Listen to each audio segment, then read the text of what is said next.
Ang tinitayong gawin nga transformation na makapuging gupit ng katamang customer mga idol, ginamit na mga 1.5 guard ken kaya masasabay tayo nga babawasan ng sobra-sobra kaya nga gilid. Kaya ba't mag-close lever tamo?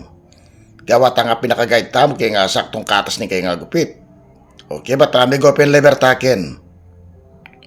Kung kaya rin yan na gamitan tayo nga number 1 guard.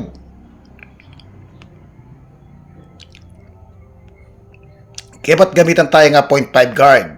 Para ilako nga dugtungan ito nga usad na nga pisanib.